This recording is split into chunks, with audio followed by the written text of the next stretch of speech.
muy buenas tardes a ambos señores ministros. Mi pregunta va, bueno, yo creo que ya hemos ido contestando algunas de las preguntas, entonces pues se van a ir minimizando. La primera sería, ¿qué tipo de subsidios entregará el IMAS y bajo qué mecanismos de elección y qué tipo de subsidios va a entregar el Ministerio de Trabajo y también bajo qué mecanismos? ¿O ambas instituciones van a entregar el mismo subsidio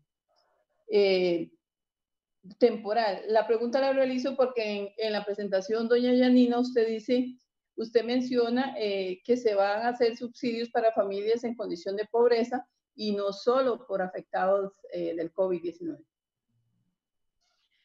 No, tal vez no fui precisa entonces en mi exposición. En realidad lo que estamos diciendo es el subsidio del bono proteger es para personas que sufrieron un despido, que tienen reducción de jornada, suspensión de contratos, personas trabajadores independientes, personas en informalidad y trabajadores también temporales. Es decir, son básicamente estas 6 poblaciones las que tendrían el subsidio. Todas tendrían un subsidio de 125,000 colones. La diferencia radica, y por supuesto ahora si me lo permiten Juan Luis podría también ampliar, pero básicamente la diferencia radica, o la distribución radica en que el Ministerio de Trabajo va a atender fundamentalmente a las personas que se encuentran en el mercado laboral formal. Eso es básicamente la diferencia, pero estamos hablando de un subsidio de 125,000 y la única diferencia, señora diputada, radica en las personas que tienen una reducción de jornada mucho menor, porque en ese caso se aplicaría un subsidio más pequeño, es decir, de la mitad. Quizás agregar. Sí, don señor ministro. Gracias, doña María Vita. A ver, agregar que el subsidio es del mismo monto, que el subsidio se ejecuta por 2 unidades distintas. Una es el Programa Nacional de Empleo, en el caso del Ministerio de Trabajo, y la Sugerencia de Desarrollo Social, en el caso del IMAS, que a su vez tiene ya en su oferta programática el subsidio de emergencias, desde el cual se va a ejecutar el bono proteger. Y sí se va a cubrir a población, efectivamente, en situación de pobreza, pobreza extrema y vulnerabilidad asociada a la reducción de ingresos y la informalidad. De tal manera que lo que hacemos es ejecutar el mismo beneficio con el mismo plazo, con el mismo monto, desde 2 instituciones distintas a efectos de podernos tanto repartir la carga administrativa del programa como alcanzar a las poblaciones a las que naturalmente tanto el Ministerio de Trabajo como en este caso el Instituto Mixto de Ayuda Social comúnmente trabajan, y garantizar así también el echar mano de otras herramientas como el CINERV y otros registros de información social que nos permiten complementarnos en el proceso administrativo. Muy bien. ¿Tienen ustedes conocimiento de si la Comisión Nacional de Emergencias está trabajando con las municipalidades para dar algún tipo de subsidio en este momento? Quizás yo puedo atender esa, Yanina, ¿te parece? Si les parece, diputados y diputadas. Adelante, por favor. Muchas gracias. Efectivamente, hay un trabajo de ayuda humanitaria y asistencia social en el cual entran distintas acciones para la atención de emergencia. En el caso inmediato, en tanto entra a trabajar el bono proteger, es responsabilidad de los comités municipales de emergencias activarse e ir identificando necesidades varias que vayan teniendo poblaciones con algunos agravantes de vulnerabilidad, dígase adultos mayores, dígase personas en situación de discapacidad y personas en situación de pobreza. Esto a efectos de que, si es necesario, pueda realizarse en aquellos lugares donde ya hay una afectación, donde no pueda ser suplida por las cadenas de abastecimiento ni por los recursos que tengan las familias, de manera inicial puedan entonces activarse los mecanismos normales de asistencia alimentaria. Pero lo que estamos previendo es que los 2 beneficios, dígase lo que están haciendo los comités municipales de emergencias y lo que haríamos con el bono proteger, tengan una complementariedad en tiempo. ¿A qué nos referimos? En tanto no haya llegado el bono proteger y haya necesidad en algunos lugares muy específicos, pueda llevarse la ayuda alimentaria. Estrictamente estamos hablando de paquetes de alimentos.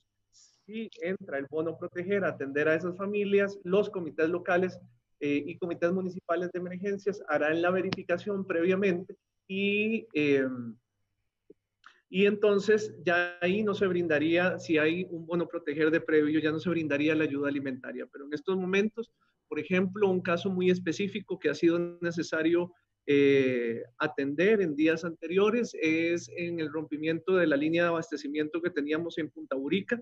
Al cerrar la frontera hubo que, digamos, se cortó el proceso de abastecimiento de la comunidad que lo hacía al otro lado en Panamá, y entonces se requirió el accionar de la Comisión Nacional de Emergencias y la policía, así como bomberos y otras fuerzas de primera respuesta para llevar ahí alimentos. Pero es un ejercicio complementario que está fundamentado en las funciones que tiene en la ley 84-88 los comités municipales de emergencia.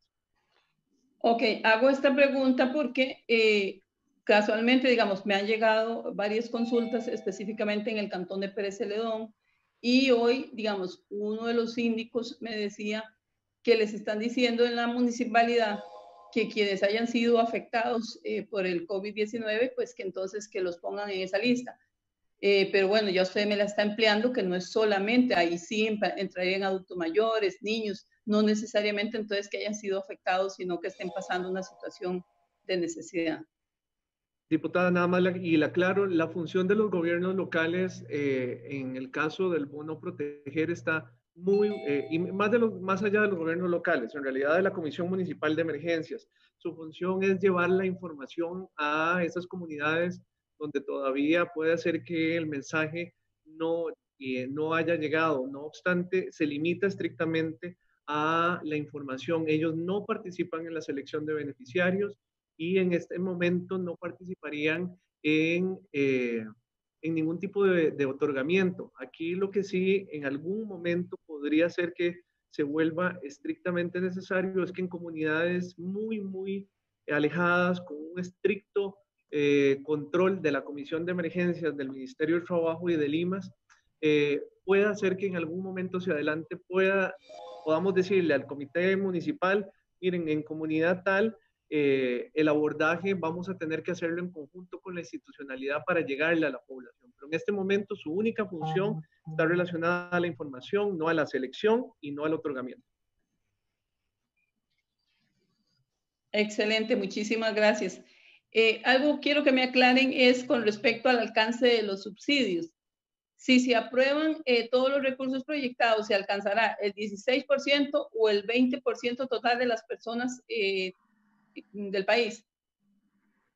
Si se aprueban el esquema del resumen que les compartía, estaríamos llegando a un poco más del 40% de la población ocupada del sector privado, según la ENAO.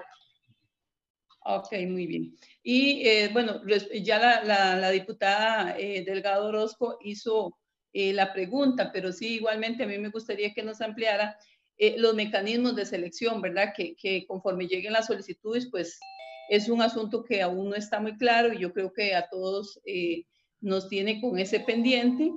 Y cómo decidir si una persona recibe ese subsidio o no. Entonces, pues yo creo que tal vez ahí sí no sé si quedaron de enviárnoslo por escrito o no lo pueden decir, pues qué más requisitos.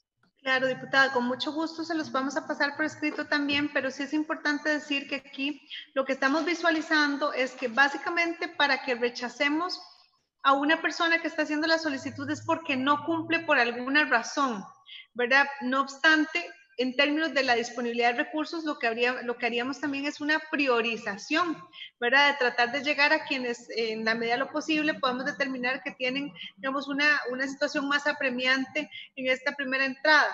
Pero el diseño está concebido para que las personas que han tenido una afectación por el COVID en su situación laboral, digamos, en principio puedan ser beneficiarias del bono. Quizás agrego algo, si tal vez la presidenta y doña María Vita me lo permiten. Sí, claro, sí, sí. La señora presidenta. Muchas gracias. Hay que recordar que hay algunas poblaciones que no son sujetas o no son población objetivo del bono proteger. y lo que se hace en el proceso de llenado del formulario es ir cruzando algunas bases de datos de manera automatizada. Por ejemplo, personas con una pensión asignada que asumimos, y ese es el supuesto de este control, que ya tienen un nivel de protección financiera, sea algún régimen previsional o del régimen no contributivo. Esto se consulta a la base de datos tanto de la Caja Costarricense de Seguro Social como del CINERV, y a partir de ahí se le dice, mire, usted no puede acceder por esta condición. ¿Quiénes más? Personas menores de 15 años, personas privadas de libertad, personas que estén recibiendo en este momento transferencias del Estado mayores a 50,000 colones, tampoco ni funcionarios públicos ni personas que tengan jornada 100%. Todo ese proceso de selección es automatizado en la plataforma. Posteriormente se realizan otros cruces de información para ver si el tipo de afectación que está indicando la persona coincide, por ejemplo, con los registros que tenemos en el CICERE, y también si los niveles de ingresos reportados por esta persona coinciden con los registros que tenemos tanto en el CICERE como en el CINERV. De tal manera que una gran parte de esto se realiza de manera automática. ¿Qué es lo que se puede realizar de manera manual?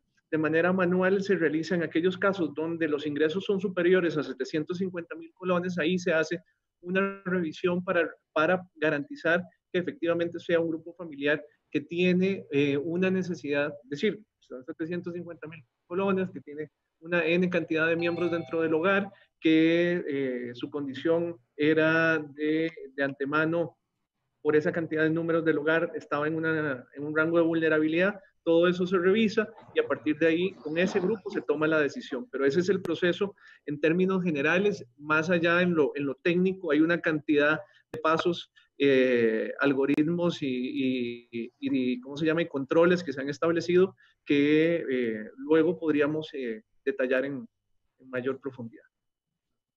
Ok, y ya para tal vez finalizar mis preguntas, ¿qué documento demuestra una persona que es un trabajador informal? Y les digo esto por lo siguiente, bueno, con lo último que ha pasado, con lo de la reforma fiscal, la idea es que todas las personas pues estén ya inscritas en tributación. Mucha gente está preocupada porque, por decir algo, aquí me dice, bueno, yo soy costurera, yo soy vendedor de frutas informal. Entonces, ¿cómo se demuestra que esas personas sí tienen una necesidad, que sí lo trabajan, pero no están inscritas en tributación?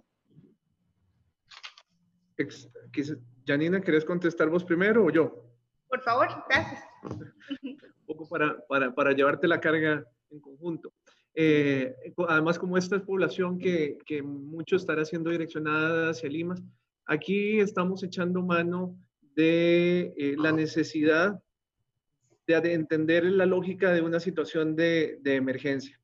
En una situación de emergencia prima el derecho fundamental al buen funcionamiento de los servicios públicos, y esto lleva a que nosotros utilicemos medios para garantizar la continuidad, la eficacia, la economía, la simplicidad y sobre todo la adaptación a los cambios y a las necesidades sociales.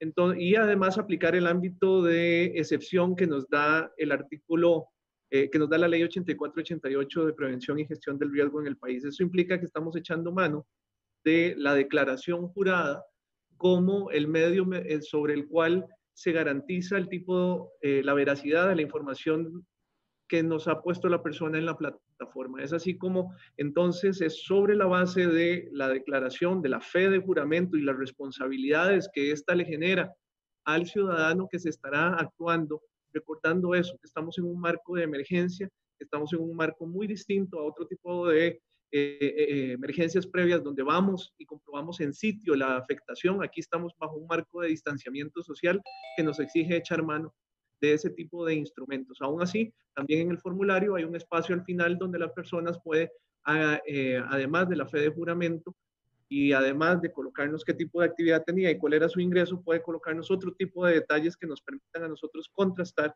la afectación y la actividad que realizaba de manera informal. Perfecto. Eso era, en realidad, está lloviendo ya bastante acá en mi barrio, entonces casi no se escucha, pero muchísimas gracias, de verdad, les agradezco mucho y muchísimas gracias, señora presidenta.